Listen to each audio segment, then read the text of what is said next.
Hey, friend. Hey, Nikki. Hey, everybody. How was your time off, Salina? Welcome back. Well, and welcome to Sweet Tea and TV. Yeah, that too. Yeah.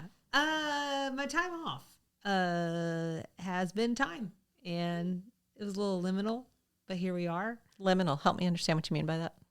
It felt like very in between. Oh. Not quite this, not quite that. Oh, yeah. Well, Liminal. I thought you were just going to say the word again. And then I'd be like, okay, well, I guess I'll just pull up the dictionary then. Liminal. Yeah, it's weird being between seasons. Like I just said, we haven't been off as long as we were before season 8. Mm-hmm. So I don't feel totally out of practice, but also I feel a little bit out of practice. Yeah. Well, get it in gear. Get it in gear because we have officially pivoted the show that we're talking about on Sweet Tea and TV this season. So we spent a lot of time with the Golden Girls after we spent a lot of time, even more time, with Designing Women. Arguably more time. With the most time. But then we officially boarded a plane. We came from Miami to New York City. New York City.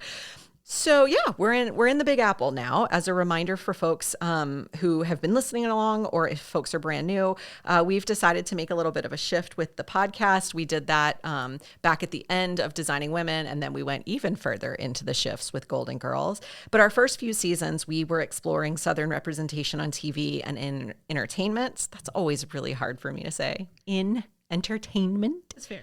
And we did that through the lens of Designing Women, the 1980s classic icon. We covered every single episode of those first 5 seasons of Designing Women in depth. Mm-hmm. There was 26 episodes one season. Ooh. I remember. She remembers well. She got a far off look in her eye as she remembered. I remember. So we had a Sweet Tea and TV episode for every one of those Designing Women episodes, those first few seasons. So those are all available in our backlog if you are new and want to go back and listen. And then for season 6 and 7, we shifted a little bit more into a character by character approach. So we had fewer episodes overall, but more of a deep dive by character. And then along the way, we paired those main episodes with a little extra sugar or a side quest we'd go on each week that was inspired by something in the main episode. And we did a lot of special episodes. As I was compiling this, I was like, it was a lot. Yeah. We do book clubs. So we talked about Delta Burke's book.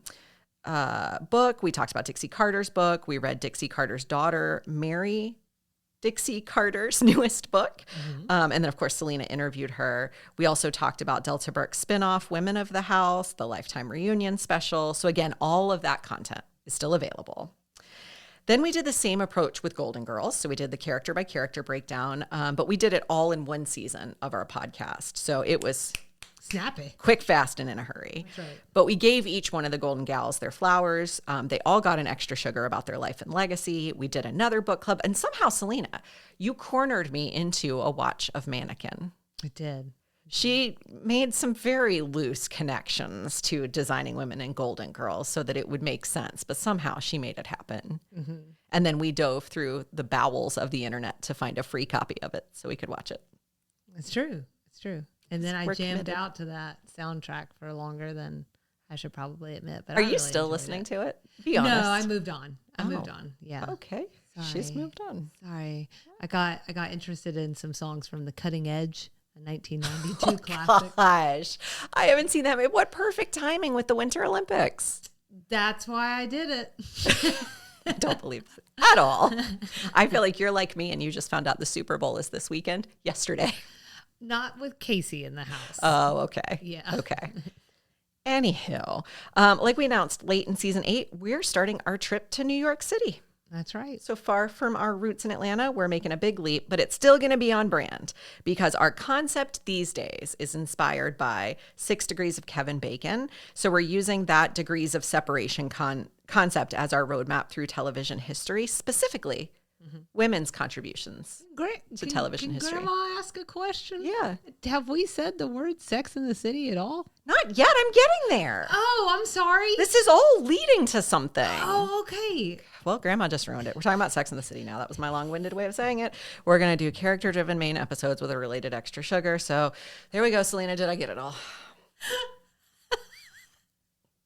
Anything else you want to add?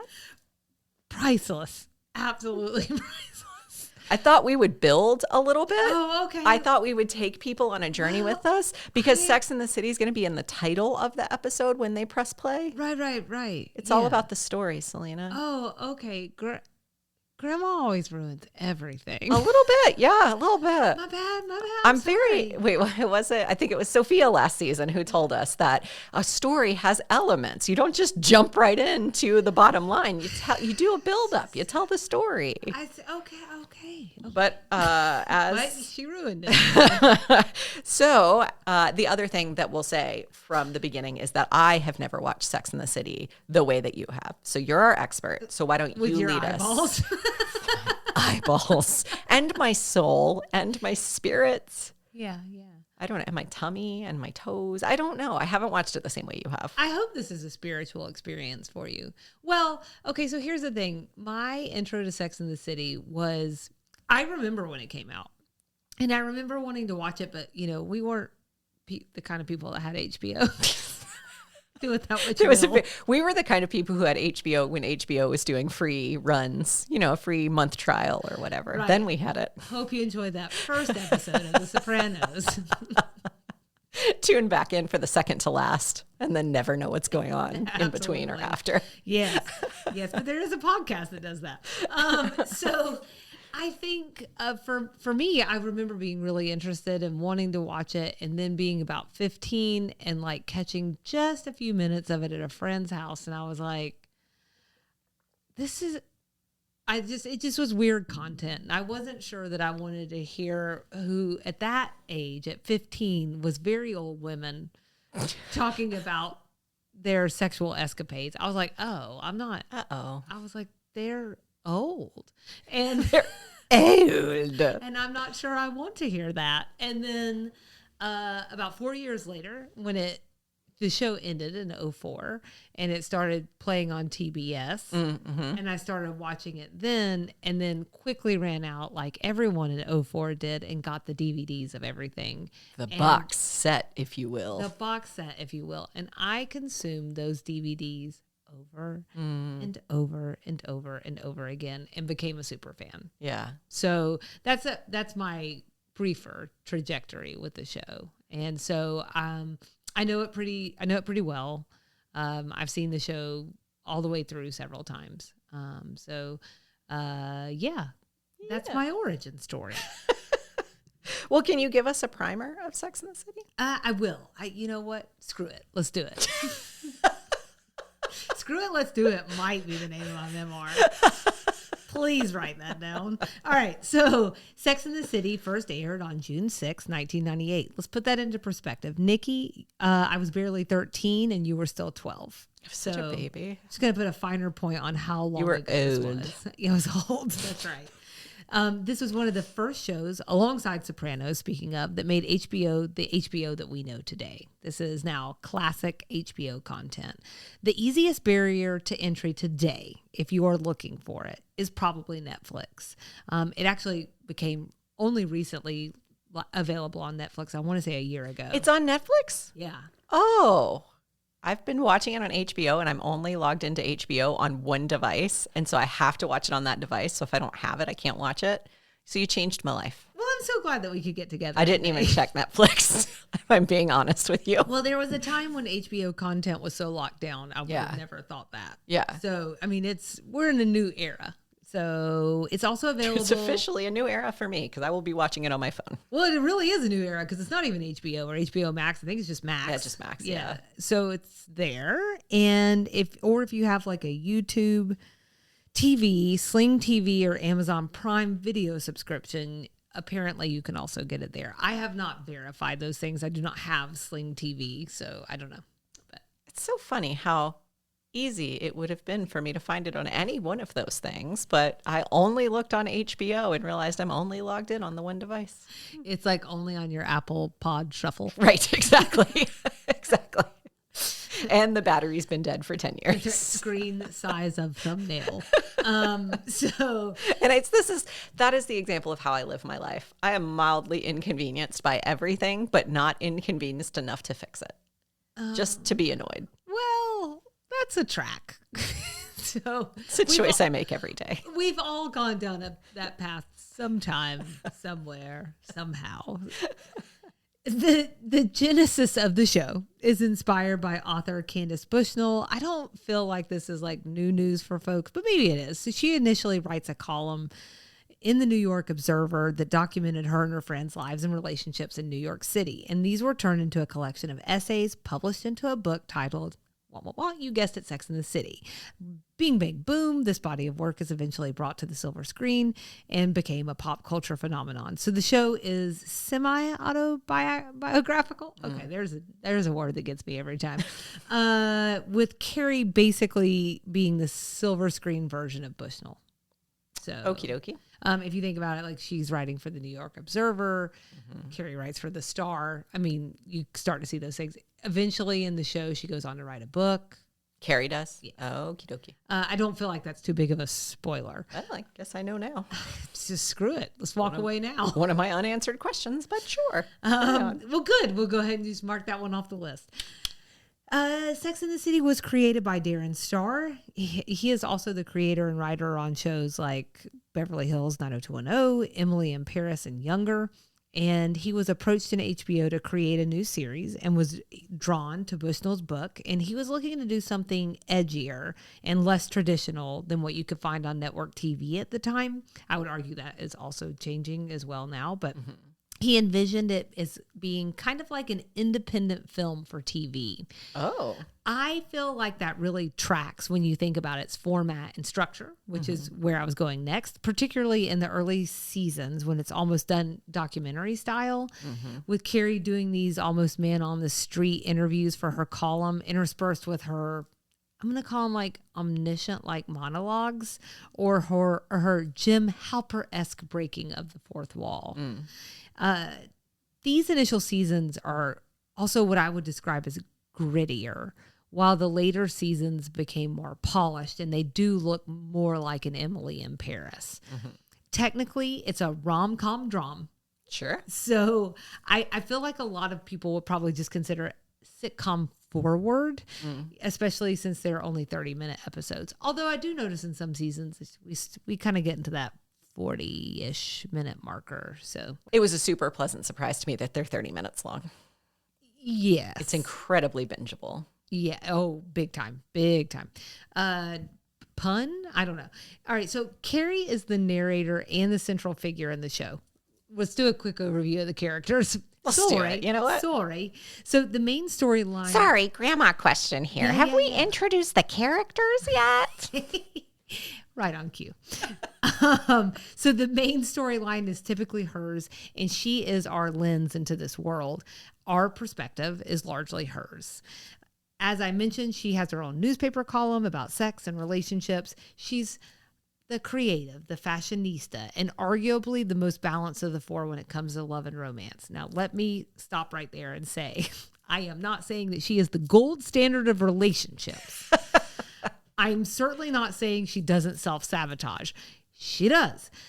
That said, she's neither prude nor is she a trisexual. That is one who will try anything once. If you know, you know. And she is also the glue of the friendships. Samantha is the comic relief in what is basically a sitcom. She is the wild one, bold, confident. She invented sex positivity. In the world of the show, she's a big time PR gal because you got to have one, especially then. The way you got to have a podcaster now. Yes. Yeah. Status is important to all of these women, but I would argue it's the most important to Samantha. And it might be part and parcel to the PR piece. She is fiercely loyal to her girlfriends and will cut you down to size if need be. She is our truth wielder. One of our truth wielders. Samantha will teach you everything that you need to know about pleasure, personal freedom, and owning your own desires. Do you like I didn't look you in the eye when I said pleasure? I appreciate that. She is the show's trisexual, and I'd say she's tried everything twice. Because that's or three Samantha, times at least. So, and she's forgotten it once or twice sometimes. Exactly. Charlotte, on the other hand, is sunny optimism on a rainy day. She is polished perfection in a sea of, well, everyone else. If Samantha is one guardrail, then Charlotte is another, our dreamer. She is our romantic. From the words on her lips to the A-line skirts on her hips, she is by far the most traditional of our 4-pack. AI did not write that. I did. I don't know what's sadder, to be honest. Charlotte is an art dealer and a curator for most of the show. Her fairy tale expectations will be challenged over the course of the 6 seasons, making her arc one of the most interesting. And like other women we've had the pleasure of spending time with, don't let the St. Olaf fool... Olaf. St. Olive. Olaf. Well, I screwed that up, guys. Don't let the St. Olaf fool you. She's got grit. Last, certainly not least, is our Miranda, the realist, the cynic, the pragmatic one. So, of course, she's a corporate attorney.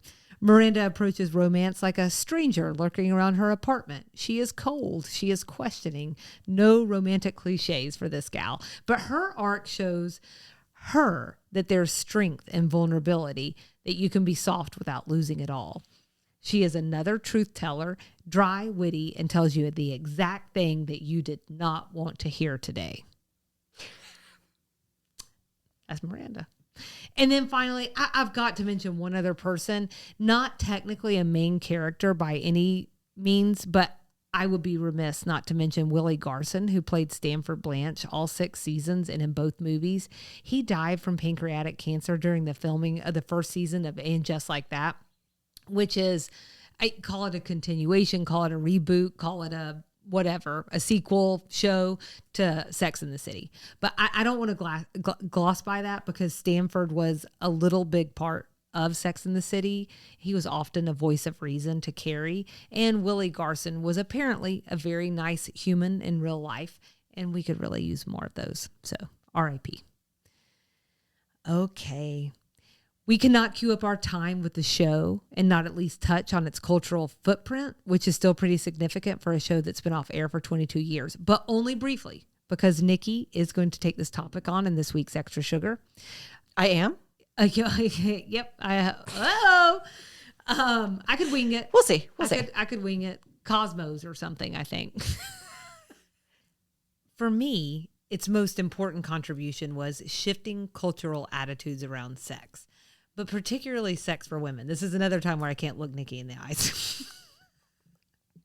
Don't. She's like drinking coffee. Don't. I will say I have a whole section on this in my notes, so I'll also sex? on the cultural impact. Okay. So I'll also not make eye contact with you when we get to Extra Sugar this week. Okay. All right. So as a gift, later on when I'm past my gift phase, I will only make eye contact with you. But the point is, they like sex. They talk about it. End of story. And while the legacy is complicated, it also showed that it was okay to be single, that it was okay to put yourself first, and that it was okay to put friendships before like partner relationships. Of course, there is also the fashion, which remains iconic, as well as the Manhattan lifestyle, introducing us Southern folk to the big city in ways that were probably some authentic and some inauthentic. We'll get into that too in another Extra Sugar at some other time. But is that an okay intro? Do you have anything that you want to ask or say or add or sing about? New York. Concrete New York, jungle no. where dreams are made of? There's nothing we can't do? Now we're in... No, I think I'm good. Okay. I think I'm good. I think a lot of those things that you touched on, we're going to talk about in the Extra Sugar this week. I will say I have this lingering question that I think we're going to like continue to come back through the series. Is it okay to be single? And does the show think it's okay to be single? Because I can't decide. Fair. I haven't Very decided fair. yet. Mm-hmm. But yes, we'll talk about all those things, I think, as we go. So if we're ready to jump into our watch party notes. Oh, I said off air that I am dying to hear your thoughts. Oh, okay. So let's get into it. Good. So to tee us up, here are the episodes we watched for this week's, and I don't even think we said that the kind of concept of this first episode is like your passport to Sex and the City. What are those main episodes that you kind of need to see in order to get a flavor of the show? You couldn't work that into your intro. I couldn't. It was very full talking about our history. I hate you. So we watched season 1, episode 1, the pilot, Sex and the City. This is where we learn who the main players are, what we're doing here. Carrie is, as you said earlier, our fearless leader. She's joined by her 3 single friends in Manhattan to learn about life, love, and themselves. And Salina's summary says, ... or something.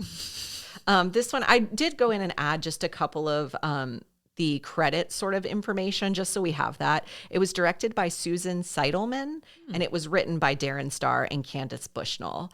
I'm super curious. Do you know, did she actually help co-write all of these, or does she get co-writing credit just because it was based on her book? That's a great question that I don't know the answer to. Okay. Maybe when we get later into our extra sugars, because I think we want to look a little bit closer at Candace. That might be an interesting thing. I think no matter what, though, you do get that credit. So it could very well be that she wasn't involved. Because she is on all of these. Yeah. So I would be too. It was like an LBT sort of situation where I was like, good Lord, she must be tired. Yeah. I did have one piece of trivia to share about the pilot, that Carrie's apartment was different in this episode than any other in the series. Did you notice that? Yes. Okay, you probably knew it from. I didn't know, but I for whatever reason, I was like, her apartment looks so weird. Yeah, that makes sense. Well, there you go. Okay, then the second episode we watched was from season 2. It was episode 18, X in the City. This is the one where Carrie learns that Big is getting married. Meanwhile, Charlotte tries to get back on a real horse. Samantha dates an Italian stallion, and Miranda winds up in bed with her ex, Steve. This one was directed by Michael Patrick King, who also co-wrote it with Candace Bushnell. Then we have season 4, episode 1, The Agony and the Ecstasy. I love the titles of these episodes. Carrie contends with her 35th birthday while Charlotte assesses her marriage with Trey. Samantha has the hots for a priest, and Miranda faces being single. This one was also directed by Michael Patrick King, who also co-wrote it with Candace Bushnell and Nicole Averill. Season 4, episode 18, I Heart New York. We learn that Big is moving to Napa. Miranda goes into labor. Samantha tries to catch Richard cheating, and Charlotte attempts to move on from Trey. This one was directed by Martha Coolidge and co-written by Michael Patrick King, Candace Bushnell, and Julie Rottenberg. A couple trivia points about this one that you may already know. This episode, according to Darren Star, he called this one a love letter to New York, but a lot of people assumed it was a reaction to the September 11th attacks from 2001, but it was actually written, filmed, and titled before September 11th and shown soon afterwards. That was all coincidental. Isn't that interesting? Mm-hmm. But at the end of the episode, they did add a tribute to New York City post 9/11 that said, quote, dedicated to our city of New York, then, now, and forever. Do you think that this fact will land the same in the New York City extra sugar? Yes, I think it will. It'll be a nice reminder. Are you also going to talk about the Breakfast at Tiffany's reference? Not significantly, no. Okay. Well, there's a Breakfast at Tiffany's reference, which incidentally I've never seen. I know so. Fix it. I'm tucking that away. I'm bringing this up, tucking it away in case that's a special episode, if it's something that we might want to do. Oh my God, yes. Yeah, I've never seen it. Toward the end of the episode, there's a shot of Carrie walking down a New York street while Moon River plays in the background. Apparently, that's a direct callback to the movie in which a scene of Audrey Hepburn walking down a street became iconic. I have chills. For people who have seen it. It's not iconic for me. It doesn't mean a thing to me. It means nothing. So the last episode we watched this week was season 6, episode 7, The Post-it Always Sticks Twice. This is the one where Carrie gets broken up with on a Post-it note. Charlotte is engaged and contends with the fact that it's her second marriage. Samantha starts to catch feelings for Smith, and Miranda finally gets back into her skinny jeans. It was directed by Alan Taylor. It was written by Liz Tuccillo, Candace Bushnell, and Amy Harris. So Salina says that ChatGPT told her that these episodes would, quote, showcase women supporting women, emotional range, and the thesis that friendship is the love story, but that it wouldn't be overwhelming for me. Yeah. Was that like a specific part of your prompt? It sure Don't was. Kill my co-host? Essentially. I love it. The idea, though, was to talk about women's stories, to learn about friendship, identity, love, aging, ambition, loss. Romance is context, not the point. These episodes focus on moments where the women choose each other, change, or tell the truth. They are a curated emotional arc rather than a greatest hits list. AI did write that. Good. But Yes, I'm always going to be honest about it. You know, I appreciate that. Unless I forget. Which does happen sometimes. It sure does. But like, I think the thing is too, is I had put in something, and I don't remember what my first prompt was, but it spit out like 10 episodes. And that's when I was like, no. Tighten it up. I was like, absolutely, like the shortest list of episodes. What is the bare minimum? The first one and the last one. We have day jobs. One of us has children. All right. So I have a very finicky coffee maker. We all have problems. Nikki saved me today because my coffee maker stopped working. And so we actually split off from our recording earlier to go get coffees at the door. She saved us. It's Thank a thing. You. It's friendship. What is it? Never mind. Women supporting women and whatnot. I was trying to find a quote from what you said earlier. Women are supporting women, something. Friendship, love story. I don't know. Something like that. I don't have time. Okay. So this is the big moment. Okay. We're getting into first impressions. I have some questions for you. Okay. And I need to know. A gal needs to know. So, like we just talked about, this is considered what we watched an essential list of episodes for first timers. So as a newbie, what worked and did not work for you about this assembly of episodes? So first off, I feel like I need to tee all this up by saying that it was a really fun batch of episodes to jump into. Okay. It was like a little bit all over the place. So I barely know these characters like at all. I should say I did see the 2 movies with no context for the show. And it was a long time ago. Right. So there are certain things that are probably tucked away in the back of my brain that I know about these characters and things I know about them through like pop culture history. But like, I don't really know them very well. So I barely know these characters. And I jumped all the way from season 1 to season 6 in this one batch. I told myself, like, the same thing you did last season with Golden Girls, like, just trust the process. Just watch the episodes that she has pulled out for you and trust the process. I have to say, it was so hard not to just straight binge. Like, I just wanted to keep going. I didn't want to stop at just these episodes. I wanted to know, like, who are some of these men that are sort of coming into their lives? And what's the deal with Trey? And Miranda has a baby. Like, all these things that I just really wanted to know more about. But it was such a great sort of overview where you get the big main ideas, I feel like, from the show without, like you said, being overwhelmed and taking it all in at one time. I also feel like it was a really good intro to all the characters. I got a good sense of their archetypes, which you teed up for us at the beginning, but like watching this batch of episodes, you get all of that. Like Samantha's the liberated one. Charlotte is not. Carrie's the main character who's a little messy. And then Miranda's the tough one. That's the basics that I got from these, if I'd only watched these episodes. So it was a really great batch. I also, because it jumped all the seasons, I watched these women live like their 30s in like 5 episodes. And parts of it were like super relevant to me. So I didn't realize it until I was putting my notes together that my 35th birthday was the toughest one for me. It was my COVID birthday. Oh, yeah. I was struggling with so much at that point. So when Carrie was sitting in that restaurant by herself, I got it. When she was talking about all these things, I got it. And Miranda trying to fit into her jeans sounds so inconsequential and superficial, but I also have had babies and I've also lived through that. So I got it. And it's more about the jeans. It's about everything being over for you, feeling like it's done for. So I really, really appreciated living through all that in just this very tight batch of episodes. I love that. I did have a couple things that were tough for me. Things that didn't quite resonate. Well, I do. I'm going to ask you let me put it this, that what fell flat or just flat out didn't work for you? Is that yes, be the same? That's great. Okay. It's hard to trace the relationship piece of it all through a taster like this. Yes. The whole Carrie Big debacle is probably the biggest, like, what the deuce is happening here situation for me. Right. I don't understand that at all. So jumping into the part where he's getting married, I'm like, what's happening? What's happening? Right. They just met on a street corner. And now she's like why isn't it me? Right, exactly. The Steve Miranda thing is hard for me.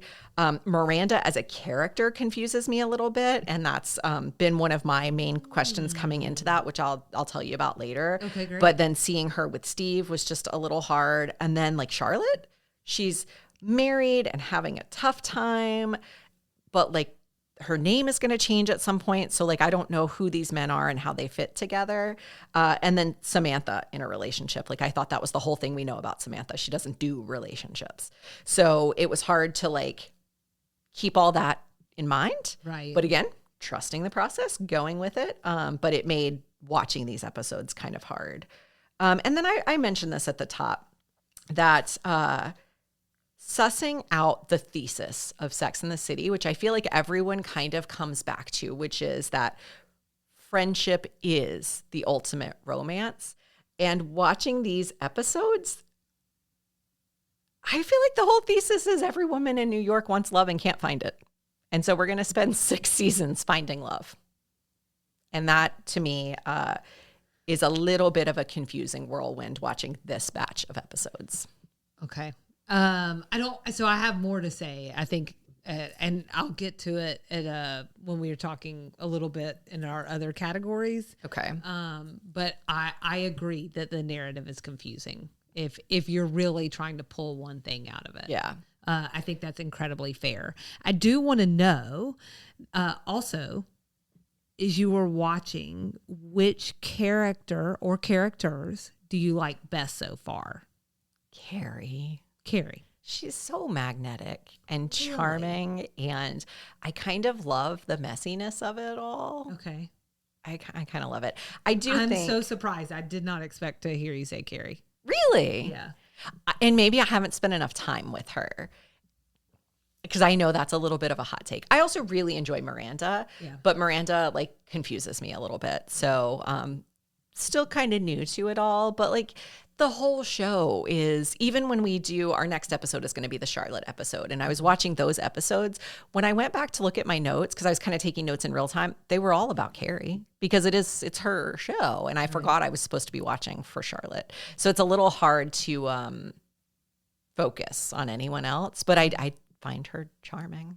I love it. I mean, when I was 19, I wanted to be Carrie. You were not alone. Yeah. I knew several who wanted to be Carrie. Absolutely. I mean, we all wanted to be Carrie, and we were someone else. Oh. Obviously, I was Samantha. Obviously. Not the sarcastic redhead. Definitely the trisexual. So is anyone rubbing you the wrong way? So this list is kind of long for me. And I don't know what Okay. Okay, Big. Okay. He's public enemy number 1 for me. Okay. Which I think we're going to get into in a little while. But like what I can tell that he puts Carrie through. And I should say, one thing I do remember about the first movie that is like a visceral memory for me is Carrie falling down in the middle of the street in her wedding dress as Big pulls away. So I think somewhere in the back of my mind, Big has always been the bad guy. And watching this batch of episodes, I'm like, what is he putting her through? Every time he calls her kid, I could just punch him in the face. I could just punch him in the face. I find that so demeaning. Interesting. Steve. Like, is that what Miranda gets? She gets Steve. Steve, such an annoying character. Is it? I can't remember if it's this batch of episodes now that I'm going to say it, but I'm just going to put it out there because now I'm getting angry. Yeah. Where he wants to have the baby with her. Yeah. And he's sitting on the couch freaking eating cereal. Yeah. What amazing lawyer wants to have a baby with a guy like that? Yeah. Oh, Steve. And then Samantha, I do have to say, is so sex positive that it's almost like a caricature. Yeah. They give her some really bad lines.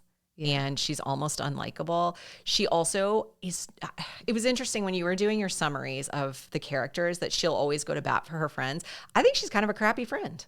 There were several instances where I'm just like, does she even know like what's going on with these people? Because she seems like she's way over here in her own world. That's fair. That's fair. And then there's going to be episodes, I don't know if you'll see them or not. We'll have to make sure that you do, where you see her step up to the plate in big ways. Okay. Yeah. Not big ways, but big ways. Big ways for her. Yeah. Okay. And then Charlotte is a little bit grating sometimes, and I'll just leave it at that. Okay. Because I think my opinion of her is going to change. I just don't think that she feels very immature to me a lot of times. Naive for sure. Yeah. I think so. That's so funny because I was going to ask you if you thought more of the show might change your mind on anyone in particular. So Charlotte's the one you think might be the redemptive story arc. Okay. So a couple characters. So Charlotte for sure. Like it was, it's just odd to see someone who's 30 something in New York City who's acting so like early 20s. She's just like, if she feels Southern sorority girl getting married to me, like the whole thing with Trey, which I have not seen all of. Like, I don't understand how that's all going to play out yet, or how I understand kind of how it began. I think that was included in these episodes, but like how their relationships goes from her being so excited to marry him because he checks all these boxes to him giving her the cardboard baby. Right. Like that is a big leap. It is. Yeah. The horse thing was so weird. Like she felt that was just so strange. She just feels like a big kid. It was really hard for me to not answer these questions too. Oh, well, you should. Well, literally it says the tatty horse subplot is the first thing on my list for fell flat. Okay. And it always did. Like that is one of those things where there's a part of me that's like, it's very creative how they like tried to, like there was that horse theme that ran through that whole episode. Yes. The Italian stallion, like all of this. And at the same time, it's like, sometimes you're trying too hard. Too hard. And and I will say like it bothered me less this time, her plot, than it ever has before because hey, that's progress. I felt some undercurrent to that of like getting back on the horse, if you will, like in a way that was like more resonant to her larger life, though maybe projected onto a horse. Right. You know? Right. And when I was younger and watching it, I was like, can we please get past this tatty thing? Taking it super at face value. Yes. Like, oh my God, I don't care. She likes horses. So I don't know, whatever. She's being a little weird about the horse. It's a little bit more, it's deeper than that. Yes. And then my second thing that just it still falls flat for me to this day is Skipper on the show. This is the guy that Miranda gets hooked up with. He has a longer arc on the first season. Okay. Yeah. Okay. And he's like Steve 1.0. And I find it's so funny. And I don't want to reveal too many of my own thoughts. And I will tell you that, actually, let me ask. I'm sorry. Biggest surprise so far?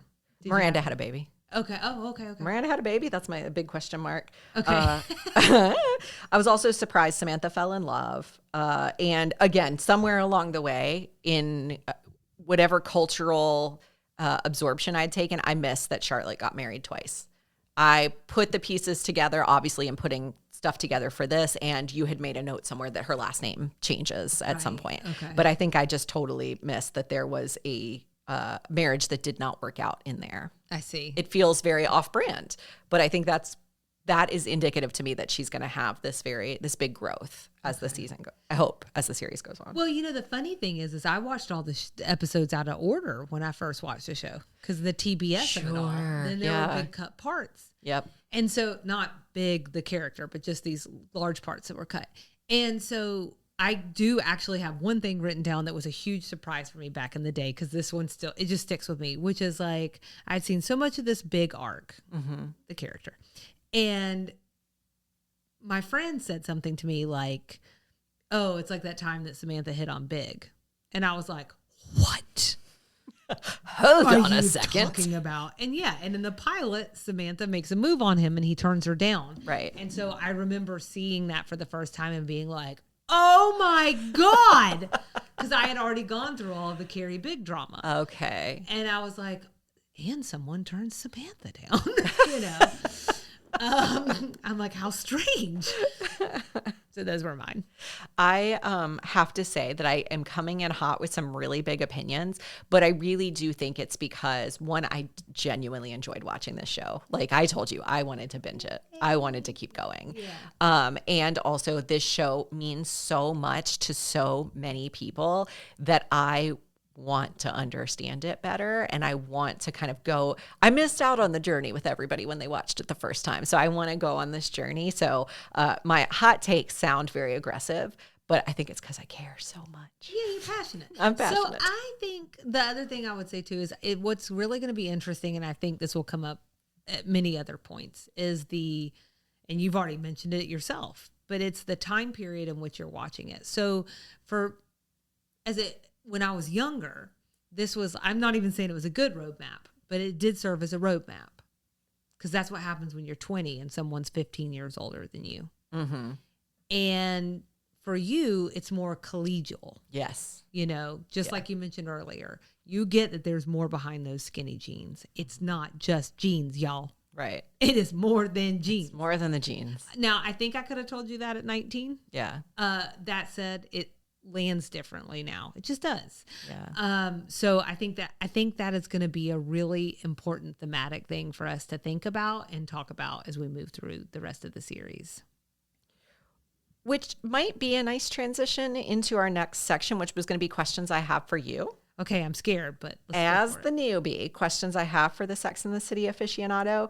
My very last question I wanted to ask you was actually, like, has your appreciation of the show changed over time? So, like, I could see being in your early 20s and getting wrapped up in, like, the glitz and the glamour and the, ooh, Carrie is so exciting of it all. And then watching it again in your, where we are in life now, and thinking, like, oh, it's so much different than I originally saw it. Like, getting old sucks, but some cool stuff happens too, and it kind of, you watch it differently at this age. Has that changed for you? Yes and no. So I think you're in a very different place when you're 19. Not me. I've always been old. Well, that's a different conversation. And yes. And on the first watch of any show, you're kind of interested on just where this is headed. So the enjoyment is different. Where are things going to go with these relationships? Where are we headed next? How is this story going to end? And I think in subsequent viewings, and I've watched, this is sort of similar to Designing Women. It's like when you watch something and over again, and you're at different parts of your life, there is that in the sauce, but there's also that enjoyment changes. It's like the first time you watch it and you're like, oh my God, I can't believe this happened. The second time, all that's gone, and you get to actually exist in it a little bit differently and a little bit more like intentionally. And I think, so I did start watching the show again last year, not knowing that this is where we were headed. I probably got to like season 3 and just straight binging it just every night. And I was like, oh my God, I just watched 7 episodes. How did that happen? And it's because the show is still a banger. So that's what I would say. Yeah. There are things, and we will get to this, and we will get to it a lot, that are very dusty about it and do not work at all. But there are these 12 to 15 things that happen across the series that still light my heart on fire. Aww. And many of them are about friendship. Okay. And they are glances or things that the ladies say or the way that they pull together for each other that still feel really good. She's going to cry, folks. She's going to cry. And that is always worth tuning in for. And that is where ChatGPT has it right. Because in some ways, like, because at this time, I don't really care as much about the like larger love stories. I care about the love story for them. Yeah. I hung on through all of And Just Like That because I'm always going to care about where those ladies end up. Yeah. I didn't care if Big was there or not. Right. Did it break you a little bit that Samantha wasn't there? It's remember when we did the Brandon episode and he said that the 4 women were like 4 legs on a table. Yeah. You take one away and it's not the same. Yeah. That. Okay. It's not the same. They tried. It was so funny. It's like they tried with 5 different, like they were like, oh, we don't have Samantha. Here's 5 women. Oh yeah. I tend to do that. You can't. There's no replacing Kim Cattrall. Yeah. There's just not. Yeah. She's a powerhouse. Yeah. Well, I am making a video for social media to go along with this. So I had asked Salina a couple of questions and asked her to reply with emojis. So I think that I'm going to list those questions out here, and I'm really going to encourage people to go watch that video and see what emojis you shared and see if they can figure out what you're communicating. Okay. I don't know that I want your answers to these questions yet. I want to come back to these questions later and see if I understand what you were saying. Okay. So the ones that I had asked you were like, what's the deal with Big? Uh-huh. Like, how did Carrie meet him? Why is she so hung up on him? I think I know now how she met him, but I still don't understand why she's hung up on him. Also, who is Aiden? That one took me by surprise.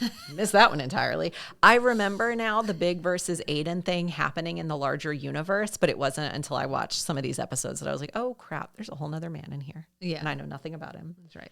Is Charlotte annoying, or is that just my recollection? Incidentally, is she also who I am? I feel like as I'm watching it, I'm like, crap, am I Charlotte? But I find her annoying. And then do we finally find out that Carrie is a millionaire with old money or something to support her shoe and designer dress habit? There's something there. There's got to be some kind of financial something. Mm-hmm. So those were my questions that I was kind of coming to when I first sat down to watch the show. So again, watch that social media video. And then I think we'll come back at the end of the season and see if I can piece out what you meant by those emojis. But I have some other questions for you today that I want to ask you. Yeah. How did the girls meet? Did we find that out? So I think some of that gets unpacked. Like it comes out in dribs and drabs. Got it. Okay. At least with Samantha and Carrie. But then that gets a rewrite, I think, because remember the Carrie diaries? Oh, yeah. Yeah. Did you watch that? I think I watched like one episode. Okay. And I was like, yeah. You know, not my time. Was that on like CW? CW. Okay. Mm-hmm. And so I think in the course of the show, they had met in their early 20s when Carrie moves to the city. Okay. And you get like these snippets of Carrie like... Oh, wait. So Carrie moved to the city from somewhere else? Yes. Okay. Yeah. She's not like a Manhattanite. Native. Okay. Yeah. And like her and Samantha were like the first friendship. Wow. I'm pretty sure. Okay. Samantha's also older than all of the other women. Yes. Okay. All right. I thought that came up a couple of times, but it's one thing that's going to be hard for me is because I've just seen the show a lot, but I'm trying really hard to keep the exact episodes that we've been watching. My favorite part was when they were in that episode where they're in the bathroom and they're all talking about Aunt Flo coming. And she's like, I have some big news that I've never shared with you all before. I'm a little bit older than you are. And all the women sort of have this look on their face like, no. Duh. It was a very Blanche Devereaux thing. Yes. Like, we know. Yeah. We know. Yeah. In the Carrie diaries, I think they rewrite it that she's like the slightly older girl in the neighborhood. Okay. It's like sneaking Carrie off to the big city or something at night through the bridge and tunnel. Oh, like childhood friend sort of situation. That's right. I think so. So, and then I honestly, if there's other Uber fans that want to remind me, I am not sure that I have a good origin story for the rest of them. Okay. There will be like early on stories like where it's like cementing the fact that these ladies have been involved with each other for a while. Yeah. But then there's also these episodes where it's like a finer point is put on the fact that like maybe Charlotte and Samantha are not the closest. Yeah. And that's why I said Carrie's the glue. Yeah. Okay. Okay. Do you know which one was the newest to the crew, Charlotte or Miranda? Okay. I would probably guess Charlotte though. Because it sounds like Miranda and Carrie also have a very long-standing friendship. Okay. But I also don't understand how a corporate lawyer became friends with a writer. Like and that's why nothing obvious is coming to mind for me. Because when we get to your extra sugar on New York City, that is one thing I would say is like the New York City of it all, is how random New York City is. Yes. You just run into people. Like she's at some point, Carrie's at a party on a boat and runs into Big. He has zero obvious reason to be there. So some people would say that's them writing the story to bring them together. I think that's how random New York City is. Right. I think you just end up at random places with people you know. I think that's right. Okay, my other question. Is Miranda not gay or at least bisexual? Am I terrible for thinking that? and wondering that. And is that maybe just because of my knowledge of Cynthia Nixon in the pop culture world? Okay. Does she not read masculine to you? That is 8 questions. Yes, it is. Answer every single one. And I will. Thank you. So I would, let me answer your question with a question, which is, can I do a spoiler for And Just Like That? Yes. Okay. If there's anyone listening. Yeah, cover your ear holes. About spoilers for And Just Like That, the first season, Miranda comes out. I knew it. She comes out. Okay. So, and that winds up being good for her. One of maybe 2 of her most, like, her biggest plot points in And Just Like That. Okay. I might have to watch that. She has a very masculine energy, and I don't think it's Cynthia Nixon. I think it's the character. I think she has, like, it just feels like there's something repressed there. And the thing with Steve, no man's ever going to make her happy. So I have some friends with some pretty masculine energy. They're very straight. Yeah. They've even tried. Yeah. Because they were like, am I sure? Yeah. And I'm not going to share any names because I shouldn't put anybody's business out there like that. Yeah. But they tend to, like, in their relationships that are always heterosexual, they tend to go for men who tend to be a little bit more feminine. Yeah. So I think there's always this. It's a yin and yang thing. There you go. And I don't mean to paint with a broad brush. I just was watching maybe the first couple of episodes and I was feeling something. Well, but it's interesting though, because if you look at whether it's Skipper or Steve or whatever, a lot of these times, Miranda, these serious relationships that she's in, they're with more sensitive people. Yeah. And I think that is to balance out, like, what she is not always bringing to the table and people who can bring that out in her. Yeah. So. Okay. If this is meant to be a column from Carrie, do you know if she's using code names for her friends, or is she, like you just said, is she putting their business out there on blast for everybody? That's a great question. Don't know. Okay. Yeah, don't know. Do we ever get to see the ladies doing normal things like going to the gym or going home to visit their parents? Ever doing normal things? I mean, yeah, like, can't get your dry cleaning. Does that count? Oh, yeah. I was just like, there's a lot of walk and talk. You can't get there. Like, you can't pick up your dry cleaning. That was annoying. Not to take us on a sidebar, but, like, they don't do, so we don't meet family members or anything like that. We don't find out who these people come from. Carrie in particular, who she comes from. You never really get a ton on Carrie. You're more likely to get, we get some Miranda, but we meet Charlotte's brother at some point. And you'll get little snippets, like we know she's real waspy. Mm-hmm. And I don't think we get a ton about Samantha. So yeah, not a lot. Okay. But I tell you what, it leaves less room for error when the show inevitably forgets, like the other shows that we've watched, and then screws it up down the road. Right. Yeah. Yeah. Okay. So, but yeah, not a ton. All right. Well, that was the end of my list. Is there a question that you think I should be asking you as a newbie that I'm not asking? Dang. I think all your questions were really good. Thank you. And I think through our other conversation, you've already highlighted, I think, one of the biggest things, which will probably come up somewhere else for me, which was like, is there any way that all of this could have felt earned as you were going through at this clip? You know what I'm saying? Like, it just feels different. Even if you binge the first 2 seasons, to start with where you meet Carrie and Big and where the season 2 finale goes and her walking away from him very powerfully. Yeah. That lands on you so much differently. So, like, that must have been a bizarre feeling for you. I almost do want you to go through and binge that at some point, just so you can feel that feeling. Yeah, because it's really special. Now that we have bounced around to the tent poles of the season, maybe before we watch the Carrie episode, it is worth kind of watching that trajectory between her and Big, at least in those first couple of seasons.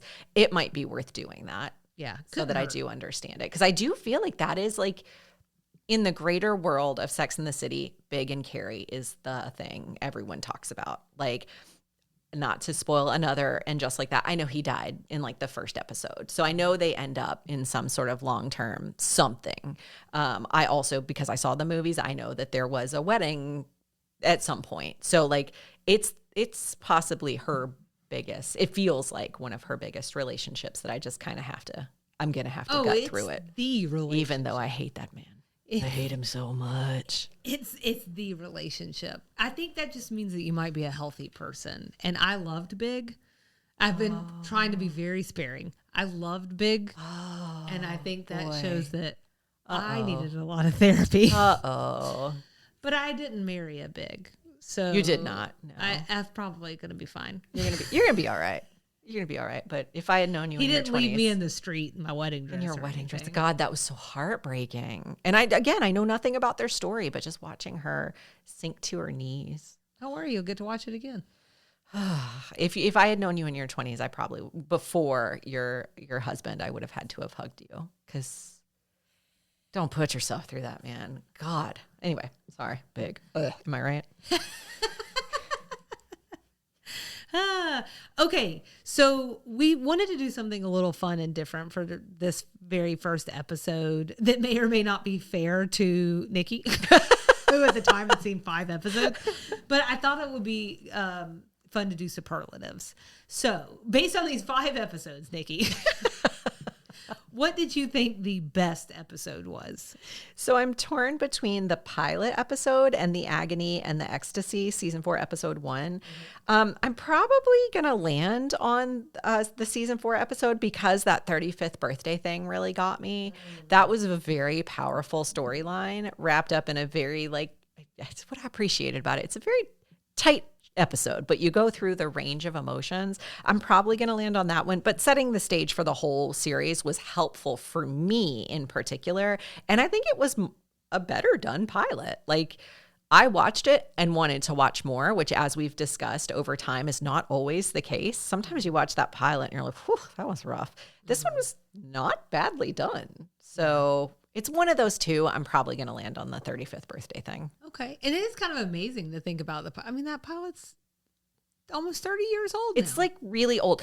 And you felt some of that with the man on the street piece of it. You felt a little bit of that. Oh, we'll get in that in our Dusty references. Okay, perfect. So you definitely felt that. But again, I didn't walk away thinking God, what is she dragging me through? I'm never going to be able to watch this. It's such of that era too, because isn't it HBO that had real sex? Mm-hmm. Yeah, it felt like real sex. Yes, which I think might have been in the mix somewhere. It had to be, right? Yeah. So my best episode is season 2, episode 18, X in the City. Okay. For me, this is canon. It's a defining moment of the show. Also, very few men reappear across the whole series. If you think about it, there's not a lot. Okay. But the big players are there. Again, pun. But we get Big and Steve in this episode. And I think from a first timer, it's important, I think, for a first timer to know you're going to see them over and over and over again. They're going nowhere. Okay. Funnily enough, I'll go ahead and say that you and I diverge around Steve. Because Steve was always a favorite for me. Well, we diverge around Steve. We diverge around Big. We're very different. But that's why we both have to be here. It's true. So for me, I think he's so sweet in that episode.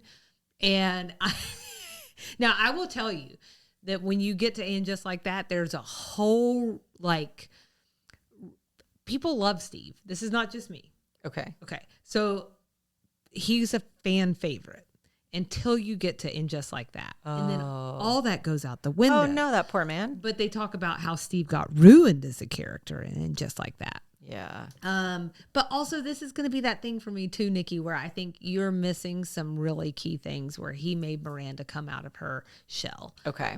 In some really significant ways. And he showed up for her when she did everything she could to sabotage that relationship. So it is a little unclear. I do understand that you do want to kick his can a little bit around. And trust me, at age 40, watching the cereal scene and the let's bring some more chaos in here. Yeah, it hits different. Yeah, I think so. A couple of things. I will say there was when they had the breakup in that episode, whichever episode it was where they break up. She says, I really did try. Mm-hmm. And in that line, I felt a lot of things that I had not seen. She's also a beautiful actor. Yeah, she really, that was amazingly done. It was amazingly done. And it told me, without having seen their whole storyline, that there was something there where there was history. Yeah. There were a lot of layers to that relationship. The other thing I think is because I have kids and I know what chaos children bring, I was looking at that relationship thinking, oh my God, she is going to do so much raising of multiple people if they have a kid. Exactly. And that would drive me crazy. Exactly. That episode too, though, is a testament to friendship. The scenes with the girls out to eat or getting drinks together are iconic in that one. Oh, uh-huh. The conversations that they have are iconic. I'll get more into that when we get to favorite moments. But, and I can't emphasize this enough. This was very critical for 19-year-old me. Okay. When you're 19 and you're trying to find yourself, it was singular for me to hear that it was okay to be untamable. It was singular and very important for me to see this very different curly-headed girl walk away and be okay with being herself. And to know that maybe I was a Katie girl, it meant a lot to me.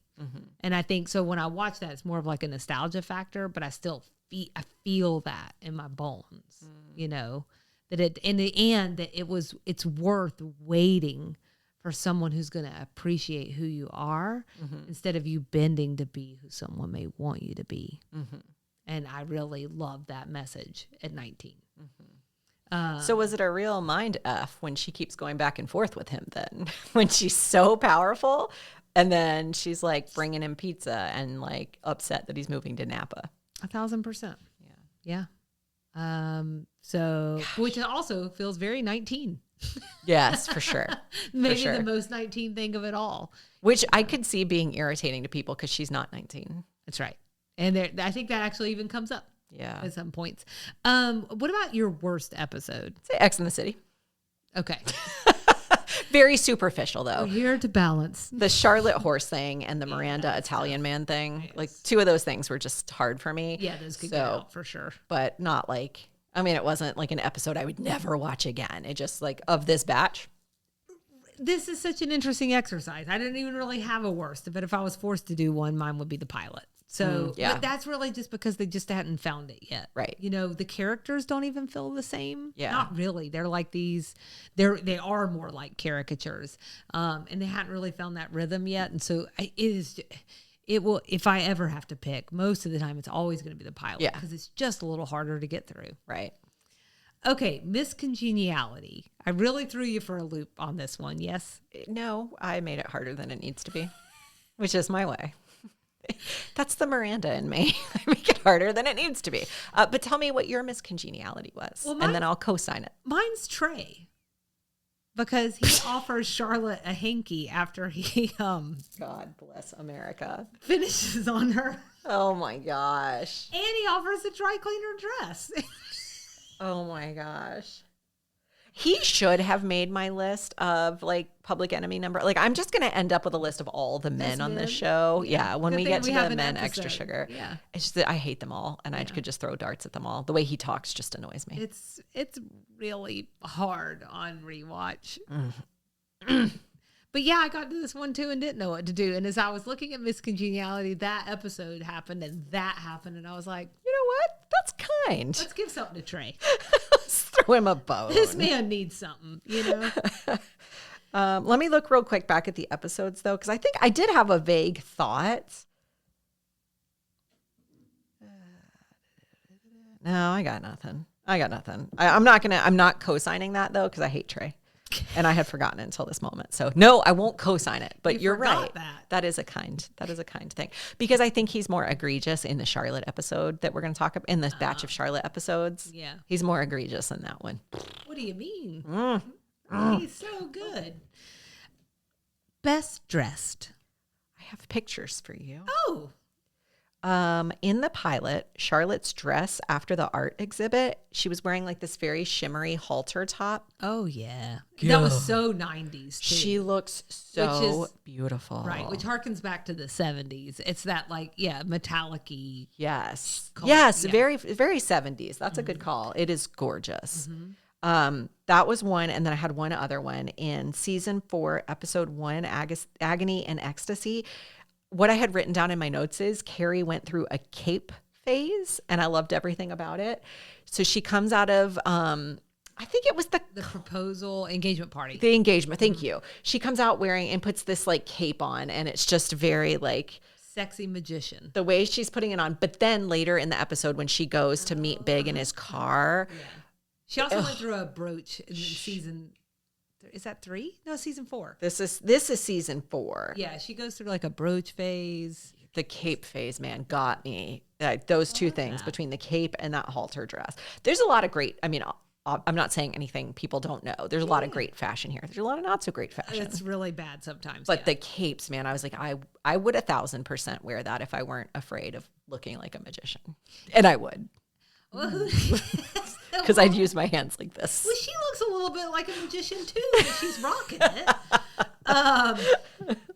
So my best dress was Carrie, hands down. I have several examples. When she first meets Big in the pilot, she's wearing an asymmetrical long-sleeved Prada LBD, which is amazing.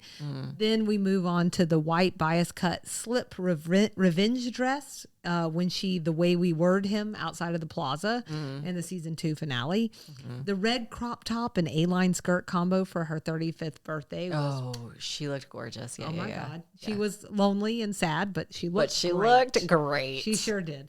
Her final date with Big outfit, the Michael Kors satin and lace camisole dress topped by a colorful Momo Soho jacket. Oh, yeah. And the pair of pink petal Christian Louboutin sandals. Let me tell you, those shoes should be named Hello Lover, and they do live rent-free in my head. I still think about them at least once a year. Oh, I love that for you. I think and she has great feet. Yes. So annoying since I have Barney Flintstone feet. I did read an article with her recently where she said her feet are just like screwed though. Like they're just so messed up from all those years of wearing those shoes. Mine too. Just the cheapo versions. Yeah. Style wise, as I watch Charlotte throughout the series, I'm like, her clothes are more what I would wear. I would wear her clothes. Carrie's are so unbelievable to me. Like that halter dress, she's 35 and has an actual waist and abs looks amazing. Yeah. That never could work for me. Sarah Jessica Parker's body, she's just is like completely unfair. It's not fair. It is not fair. And it still looks like that, by the way. She's going through her gray hair phase, and I'm like, how do you look gorgeous like that? How? I have been in love with Sarah Jessica Parker for 20 years. I could see that. Yeah, including who she is in real life. Yeah, she's gotten a lot of flack in the last several years from old co-stars. Oh yeah, Chris Knopf. We'll get to Big. That. Yeah, been an a-hole lately. Yeah, I don't believe him. I think we'll have much like Designing Women. I think it's just and we did a little bit for Golden Girls too. There's always like this off-screen drama, and I don't think we can ignore it because it is part of like the universe of the show. Yeah. But from everything I've ever witnessed about her in interviews or anything, she seems to be a very lovely, grounded person. You know, who came from a big family. Yeah. And she seems really cool. Funniest? Now, I think I could have been clearer in my mind. I meant funniest character. Because I see that now. Because it's superlatives. It's coming together for me now. That said, I also said best episode, so I don't make any sense. I think it's great. We can just cover all the bases. Love it. In general, I find Carrie to be the funniest. Okay.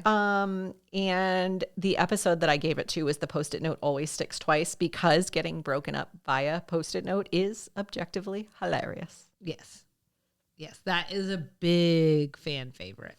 It's just like, and the way she takes it is, you can tell she's hurt, but like she is like kind of annoyed by it too, and like screw you about it all, which is how I feel about it. So, you can see the Post-it, her very first reaction in the apartment when she finds it in the very previous episode. If you just want to look at the very last minute of the show. Okay. So I did funniest character.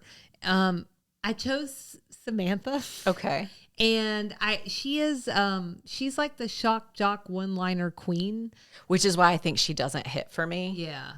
But I can see like where people would think it's funny. Yeah. But although Sophia, I think, is just as sexual. Maybe just in a different way. Samantha's read cheesy to me a lot of times. I get it. Yeah. But I also think some of the writing on the show is a little cheesy at times. It's the writing with Samantha, but I think it's also the delivery. Yeah. I think she's doing a thing. We talked about that a little bit. Mannequin. Yeah. Like she does a lot of voice work. Yeah. Her voice is so different in Mannequin than it is in this. Like it is like she embodies character through voice. Yeah. I'd actually like to go see like more of her body of work just to see if she does that in, I don't know, look, what is that movie called? Big Trouble, Little China, Big Trouble in Little China. Yeah. Like, is her voice different in that? Like, I just feel like she is doing something. I know the guy who can answer that for us. Kyle Mace. Okay, yeah. If he can movie. help us. That would be great. I can't even get the name out right. So, but I'm thinking about we're going to call it the Goldilocks moment, so that Nikki doesn't have to go back and do a bunch of editing. That's not what she said. But actually, in all fairness, it's really Carrie that sets it up to be funny. She says, "You're unbelievable. You broke with James because he was too small. This guy is too big. Who are you, Goldilocks?" Come on, guys. You can put it together. And she said, "Yep, I'm looking for one that's just right." Ugh, God, it makes me cringe.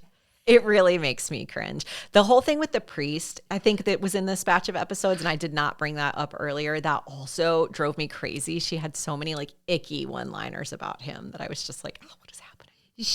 And that's on my list. Perfect. She pleasures herself to the priest. I just think it's funny that she comes in and she just says that like she read a book that afternoon. Like that's what's funny to me about it. And I did think it was funny when she was so excited about that wig from the Raquel Welch line. Oh yeah. It was just funny. Yeah. Like what? It was so random. Well, while we're giving out awards, should we rate ChatGPT? Yes. Okay. So like on a scale from 1 to 5, how well did ChatGPT do on its episode selection?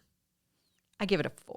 Give it a 4. Okay. As an uninitiated, I think it was a pretty good selection.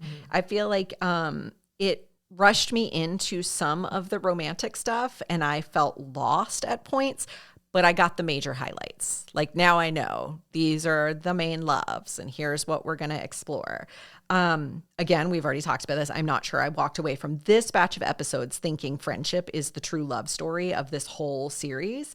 I thought Samantha was kind of an a-hole in several spots. Like she kind of really passive aggressively and aggressively gave Charlotte a tough time about having a second marriage, which I thought was really ugly. She never seems to know what's going on in her friends' lives. All the women were hyper focused on men through every episode. So the romantic relationships thing in this batch of episodes didn't feel like context to me. It felt like the whole enchilada. So I feel like I have a lot more to see and learn, but I think it was a good taster of what the show can do and what it will bring to the table. Yeah.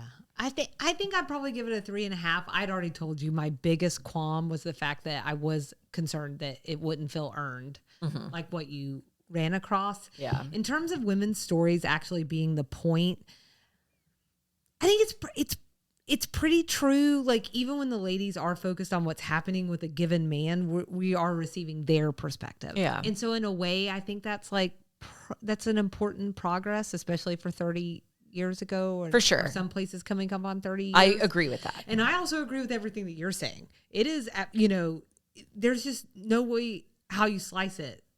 Men are also the point of the show, But I did think that the ChatGPT did a good job of selecting episodes where like a good example is the last date with Big.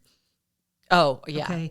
Because it is very focused on that date the entire time. But when Miranda calls, Carrie is there. That is true. And I think those episodes all sort of captured that in some way. Yeah. In terms of, there was supposed to be a strong emotional arc through these. I was particularly impressed with the vulnerability that we saw in this one. Samantha, I'm not saying, like, if I was her girlfriend, we'd have a long chat about how she was doing with Richard. Oh, uh-huh. It was really hard to watch. Like, if she had been like, this is what happened in this conversation with him, I'd be like, oh, girl, let's talk. But I think it was true to her character as someone who is, yes, sexually free, but has put up a lot of walls. Yes. She's finally trying to bring those walls down. And her inner wild woman, because she's right, he is cheating. Yeah. And it is telling her he's cheating. But we're seeing someone who doesn't know how to be vulnerable, try to be vulnerable. And it looks really ugly. Yeah. And I thought that, like, it was a tough watch. And it was an important watch. And then you've already talked about this one, but Carrie's speech about being lonely after her birthday party, damn, that hit so hard. Because just because you're not willing to settle doesn't mean that sometimes coming home and being alone at night isn't tough. Yeah. It just doesn't mean that. Those are not mutually exclusive feelings. That's right. Yeah. And I think that the show mainly does a good job of capturing that difficulty. And then in terms, from my perspective of friendship being the love story, it's very in line with your thoughts. So I think friendship is certainly one of the bigger love stories. At the same time, there is just simply no getting around the fact that men everywhere. Mm-hmm. You know, we see that across almost every single bit of this batch. And it's a theme that's showing up in all the shows, but it's also a show about love. So, and like the sexual kind of love, you know, so that is going to play into all of these episodes as well. Yeah. So yeah, I'm going to give it a 3.5. Okay. Let's get into our last thoughts about these episodes. Let's do it. Were there any lines or scenes that particularly stick out to you? I'm wanting to call this Cheesecake Chats 2.0. Okay. Because it seems to me that, well, actually, let me ask. Did Sex and the City steal kitchen cheesecake chats and just move them into dive diners and fancy Manhattan bars? They adapted them for their cultural context. Yes. I think, but it feels like it, right? It's the same. I mean, yes, it's the same thing. It's the same thing. And I, as a Golden Girl diehard, love that so much. Yes. I love it so much that this show comes along, let's see, 98, 13 years later. I'm doing my math right. 13 years later. It's a generation of TV later. And they adapt it and they put it in New York City because it's a concept that works and it's a concept that resonates. Yes. So I have 2 that really work for me in these first 5. Okay. Are you good for me to share those? Yeah. Okay. So in season 1, episode 18, their exchange about Big's new girlfriend and then singing Memories when they're out for drinks in the penultimate scene of the episode. And what I was saying earlier, there's just these iconic scenes. Them singing Memories, that's like a big deal. Okay. But they're talking about Natasha. Natasha, what a bullshit name. Totally stupid. And then she goes, complete bull, you know what. So there's like, but it's that thing that you do for your friends. Yeah. You know, you're like in there, I guess it's like chicks before other chicks. Yeah. You know, but that's the way that they build them up together. And I think that's just really That's important. what girlfriends are supposed to do. I had a friend one time that did not do that for me and instead told me all the ways the other woman was so great, and it hurt so bad. Okay, that was maybe not the best choice. It tells you who your friends are, right? So that's right. it was very illuminating for me. That's right. Your friends are the ones that are definitely going to tell you every single time why you're superior. It's not the time to say that Natasha is so beautiful and smart. Yeah. No, it is not. Her name is dumb. And that's what we all have to agree on in the moment. I did not love that they called her a stick figure with no soul. Because coming from Sarah Jessica Parker to call someone else a stick figure, I don't love that. It's just not a good look. Especially since I'm pretty sure she's thinner than Natasha was. I can't remember if I saw Natasha in these episodes. Oh, man, I think I'm going to have some really, really, really good. You see her for just a second. Okay. When he walks across from the plaza. Okay. For like 2 seconds. Yeah. And there's some really good episodes that we'll hit around the Carrie episode. Okay. And if there's one I have in mind, if we don't get it, we're going to add that to the missed episodes. Okay. So other Cheesecake Chats will be season 4, episode 1. This is where they're talking about soulmates in the first and last scenes together. I have this written down. The longer I sat there, the more alone I felt, and it really hit me. I am 35 and alone. You are not alone. I know I have you guys, and really I hate myself a little for saying this, but it felt really sad not to have a man in my life who cares about me. No special guy to wish me happy birthday. No gosh darn soulmate. And I don't even know if I believe in soulmates. And then Charlotte uses her most iconic line, which is, don't laugh at me, but maybe we could be each other's soulmates. And then we could let men be just these great, nice guys to have fun with. And they all agree that sounds like a plan. And that is real pivotal. I have several. So you tell me, what do you have in this?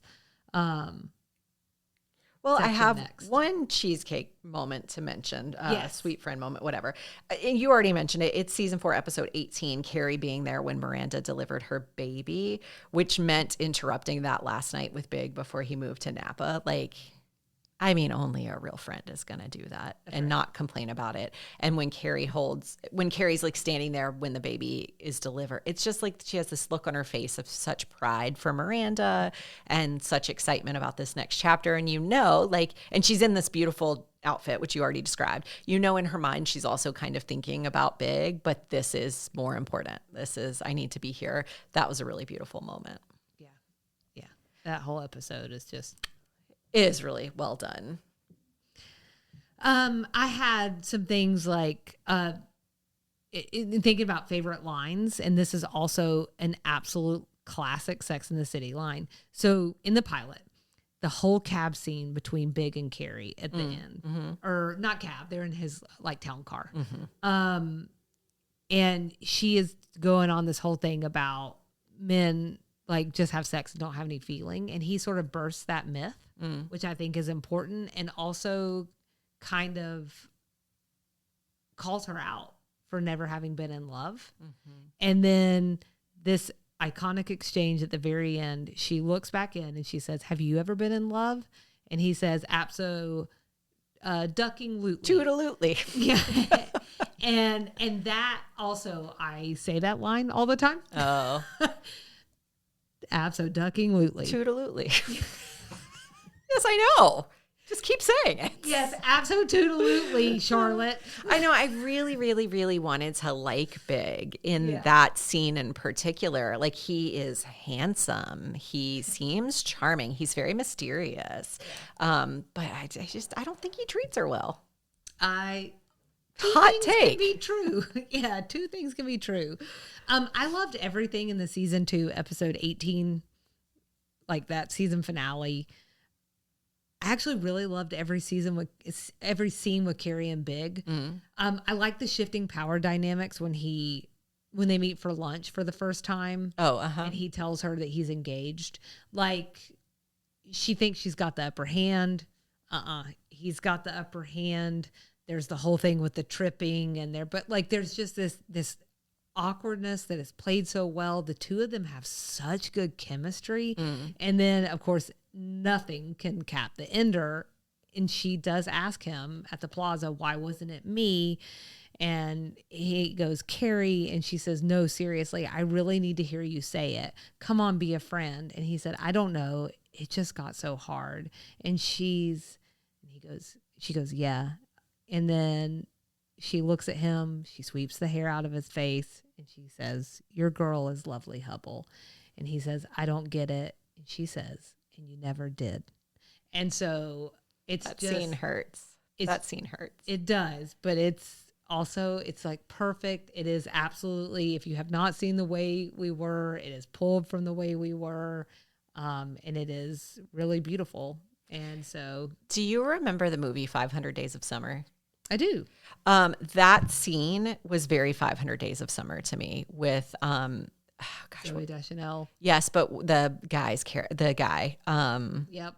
You know who I'm talking about. God, I love him so much. Anyway, that he basically asks her that same question. Like, I spent this whole summer with you and I thought we were moving towards something and it wasn't me. And then you turn around and you get engaged to this other guy. I feel like that's a canon event for some people, you know, like you think there's something so special and they do not, and you don't know why.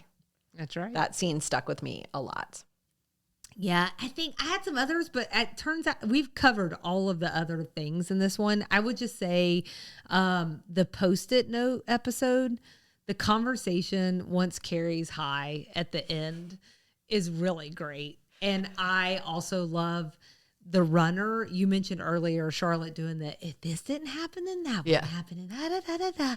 And Miranda's is all about getting in her jeans. And she's like, wait. I'm not talking about the baby.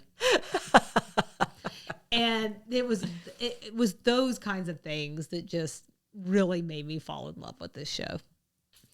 I get it. Those are all my favorite moments, I think. Okay. You have mentioned that you have dated references. Is it just me? No, I have some things I looked up, but I want to hear what you... Well, and I'm wondering how we may have interpreted this category differently. We'll see. Well, let me tell you the one that really irked me the most. Yeah. Samantha wants to watch her new guy on TRL. Yes. While they're at the bar. This was in the episode where Carrie smokes pot. The Post-it note always sticks twice. It was dark outside. Yes. I'm an elder millennial. I'm so glad that bothered you too. You can't run it past me that was not, the timing was not off. Right. Unless there was a replay. That part okay. Yes. There absolutely wasn't. Ridiculous. I had that in my notes and I took it out. You know why? I knew you'd cover it. I knew you'd take care of that one. That random piece of information really bugged me. Yep. That's fair. But no, I want to hear what your other ones. Okay. So the beloved famous men of the time. I take issue with it today. Okay. But it made sense for the time. Tell me. In the pilot, the guy, one of the man on the street interviews, it's actually the guy that Charlotte goes on a date with later on, but he says, what women really want is Alec Baldwin is only a line that's going to work in 1998. Sure. Okay. That's no flack to Alec Baldwin. I'm just saying, just time marches on. It does. Season 4, episode 1, Russell Crowe is the person they, for your sake, let's say they fantasize about him. And then before him, and they both say George Clooney, which that might still hold sway. I'm just saying. Yeah. It's like we would get two different. Someone's saying Timothy Chalamet or Ryan Gosling. I am so glad you're bringing this up because I heard those names and I was like, okay, that tracks. That's how old I am. For the time. That's how old I am. It doesn't even register as old to me. I'm like, yeah, George Clooney, sure. I think everybody still fantasizes about George Clooney, probably. I think he's not for me. He's handsome. He's married. He's got a whole thing going on. Right. Matt Damon is my guy. Really? I've seen him recently. He just ages better and better. Oh, God, I love him. Yeah. Really? Okay. I would not have ever thought that. Really? Yeah. He's so handsome. I do think he is a very charismatic human being. No, he's handsome. Oh, well, also that. Okay. But like, he's just like, yeah, it doesn't matter blah, blah, how blah. time goes on when you have charisma like that. Yeah. And I see that come through in interviews and stuff, and he just seems very magnetic. He and Ben Affleck are on a press tour right now, and every interview I see with him, they're hilarious because they're besties, but he is just like so normal, but also so handsome. Yeah. I have stars in my eyes. She really does. So the movie and TV mentions, I think, would probably get an update now. So in the pilot, they mentioned The Last Seduction with Linda Fiorentino. This is like an erotic thriller in peak erotic thriller Hollywood time. I'm just going to say that. So like, think Basic Instinct. Mm-hmm. And that's what that movie is like. It's like sexy, sex, but also there's been a murder. Right. Okay. You know the movie I'm talking about. I do. Okay. I just think we would get a different movie now. Season 1, episode 18, The Way We Were with Barbara Streisand. And Robert Redford. We're getting a different doomed love epic, I think. Yeah. Great movie. I just don't think, actually, I can confirm people in their early 30s have not seen The Way We Were, because right now I have someone at the office who has a fix-it list in her cubicle. I haven't seen it. And we're going to fix you too. Yeah. You can, but okay. You can try. But there's a list of movies that she has to see, and we talked about it. She doesn't even really know what that is. So I'm just saying that's not what someone in their early 30s, which is where they were then. They're not going to. It's where they were then. Really. Anyways, season 4, episode 1, Thornbirds, as the reference point for Samantha's hot for priest moment. Like that's also, I don't know what the hot for priest moment is now, but it's not Thornbirds. Do you even know what Thornbirds is? I looked it up. Okay. See, I knew what it was. I've seen it, I think. I don't even know how it's a hot for priest situation. A mini series from the 80s. That's right.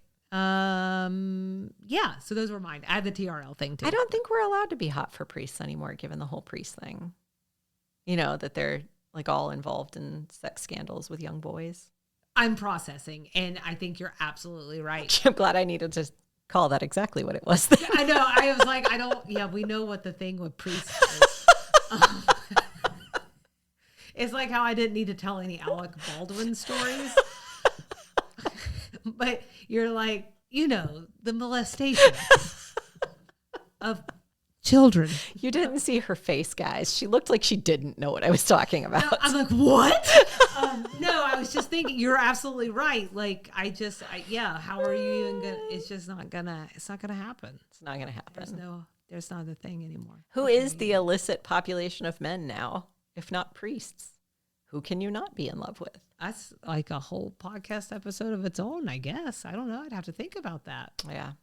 It's not what we're here to solve today. Yeah, not today. I had one too that's like things that hit different because of space and time. You already okay. You mentioned it earlier, but like Chris Noth, like as like this guy who's going to go on to be this major love interest. But like today there's this thing that's intense between him and Sarah Jessica Parker. Again, I think we could save that for like off-screen drama, but it doesn't feel the same. Mm-hmm. We get some Donald Trump mentions. I like a lot. Like it happens. Yeah. Like we get 2. We're introduced to Mr. Big as the next Donald Trump. And then also Samantha mentioned that. And then she mentions Trump again as a benefit guest that she can guarantee to hot priest. This is not surprising. It's 1990s. He was as New York City as pizza in Times Square. It just feels different now. That's where I'm going to leave that because we don't get political on this show.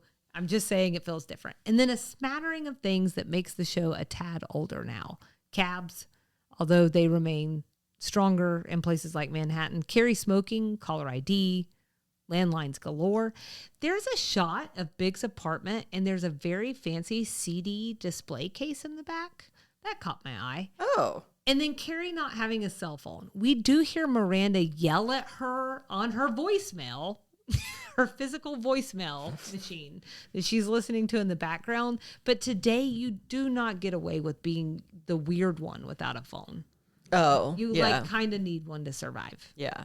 So I thought that we could look forward. Okay. On now the that we've second looked back. hour of our podcast. How do these episodes help us understand the show's take on womanhood or independence? I don't know. I don't know that I am in a fair position to answer it because this was just a small batch of episodes and we've already talked about what I think that's see as the limitations. Right. I think that's true. I think you're going to think this is funny because let me tell you what's in my note here, okay? The essence of the show to me is I don't need a man, but I'd like one, please. It sounds nice. Yes, 100%. And so I think we're very much coming at this from a very similar angle. I mean, that does read dusty today, but here's the thing. It was a step in the right direction for 1998 because in 1990, 1988, I think it was like, where is my man? Yes. Yeah. Or something. Or I already have a man and 6 children. I don't know. But like, it does feel like a progression. We had that whole thing. Mary Jo's whole arc in Designing Women was learning to exist without a man and learning to move on and into whatever this next chapter is. So it's a very foundational piece of everything. You said something a minute ago that I'm going to have to kind of continue to keep in mind throughout this series, that it is a rom-com in a lot of ways. So there's no way to do it without men. And also I need to contextually remember that this was the early 2000s for whatever reason in my mind. That still feels current because I refuse to believe that I'm getting older. So I keep holding it to the standard of today, and that's just not fair. So it was building on those foundational pieces from those early female-led shows. And yes, it's not going to look the same as it would look today. Yeah. But also, there is no other version of this today in exactly the same way. Right. I'll talk when we get into our extra sugar, I'll talk about some of the things that it inspired that we see today. But this is there's a reason they did And Just Like That, because there is no Sex in the City today. Yeah. That they could lean on. Right. It's singular. Well, and I think in terms also of this, like understanding womanhood and independence, I mean, we're dealing with different generation of women, different mentality, and the larger environment that supported that mentality. We're still breaking that down today. But there's actually an episode where Miranda buys her apartment and the lawyer asks, like, is your dad going to be here to sign, or your husband, or maybe a distant male cousin, or like, did you see like a random man on the street who might want to come up here and sign for you? Just anyone with a penis. Really, anyone. That's would be not very you. helpful. Yes. And I think that was very real. And I think women still are up against that today. I mean, like on owning property, and like this is still a thing. Mm-hmm. Yep. You tell me it's 2026. I don't own any land. I'm going to change that this year. It's my goal. Anyways, that and a Corvette. Let's see how 2026 goes. It's all going. It's coming together. Yes. Are there any early signs that these women were pushing against cultural or gender expectations, or that they played into these things? I mean, I think Samantha is your most on the nose example that, like, hey, look, women are changing and they're not all the same. She's the most on the nose example. Okay.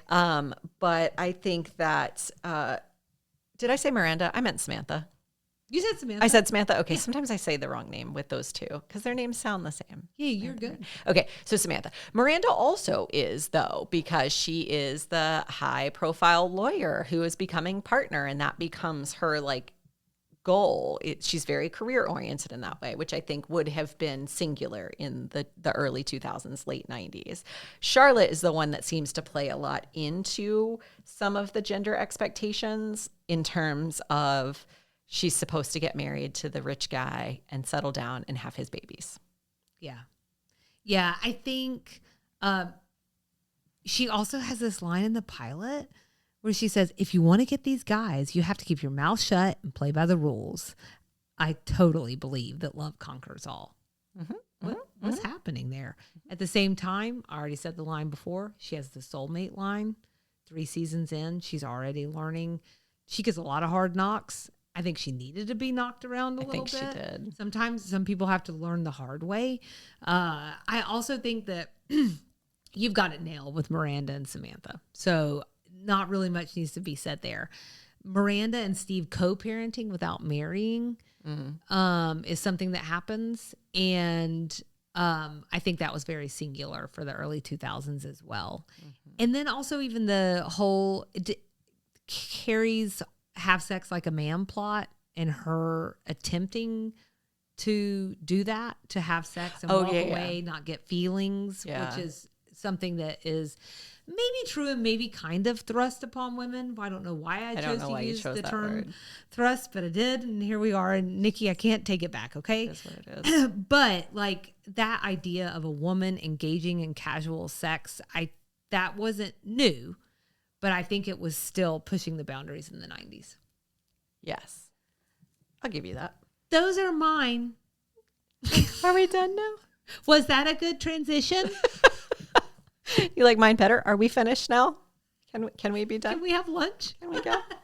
No, we still have an extra sugar to do, Salina. May I please have a sandwich? So next up, we're going to talk about Charlotte. Charlotte York McDougal, Charlotte York Goldenblatt. I now know that she was married twice, and we're going to talk about it. In the meantime, we'd love everyone to follow along with us and engage. We're on Instagram and Facebook at Sweet Tea and TV. Our TikTok is at Sweet Tea TV Pod. You can find us on YouTube at Sweet Tea TV 7371. You can email us sweetteattvpod@gmail.com, and you can visit our website www.sweetteatv.com. And then to support the show, just tell your family and friends about us. Rate and review the podcast where you listen. And then you can visit the Support Us page on our website to find ways to support us. And then come back Thursday. We're going to have an extra sugar, which I did prepare, Salina, all about Sex and the City's impact on pop culture. And with that, we don't have a... I've been workshopping it. Okay, good. It's not good. So do you want me to start or you want to go? Well, and just like that. Uh-oh. Okay.